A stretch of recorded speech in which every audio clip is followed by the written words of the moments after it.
என்னாச்சு அமுதா? இங்கதான் உட்கார வச்சிருக்கேன்னு சொன்ன, ஆளை காணோம். ஆமாண்டி, நாங்க 2 பேரும் பேசி வச்சுக்கிட்டு தான் இப்படி பண்றோம். அதுக்கு என்ன இப்போ?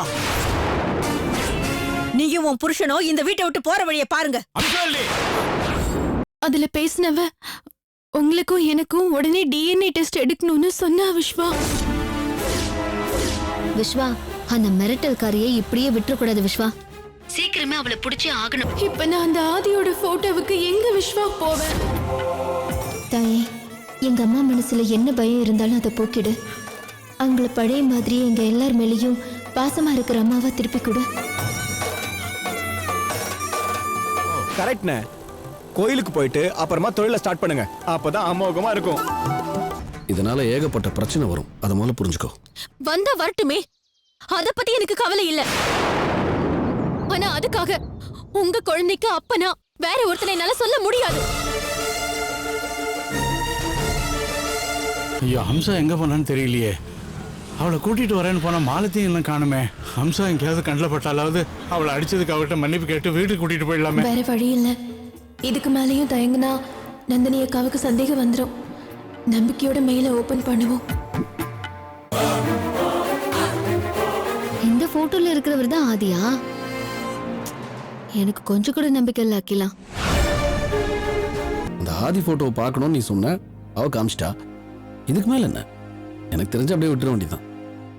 ஏன் விஸ்வா, உண்மையெல்லாம் வெளியே வரக்கூடாதுன்னு பாக்குறீங்களா? என் கர்ப்பத்துக்கு காரணமே விஸ்வாதான். ஆனா அவரை என்னால காட்டு கொடுக்க முடியாது. இந்தாடா மகேஷ், உன் அப்பாயின்மெண்ட் ஆர்டர்.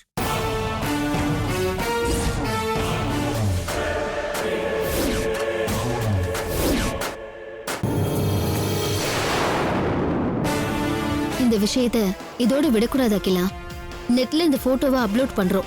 அப்பதான் ஆதி எங்க இருக்காருன்னு கண்டுபிடிக்க நமக்கு ஒரு வழி கிடைக்கும். அம்மா, நீ முதல்ல அழுகி நிறுத்து. எதுக்காக அரிசி கொட்டினது என் மாங்கல்யம் போச்சுன்னு இப்படி எழுத? இத பார், முதல்ல அத சொல்லு.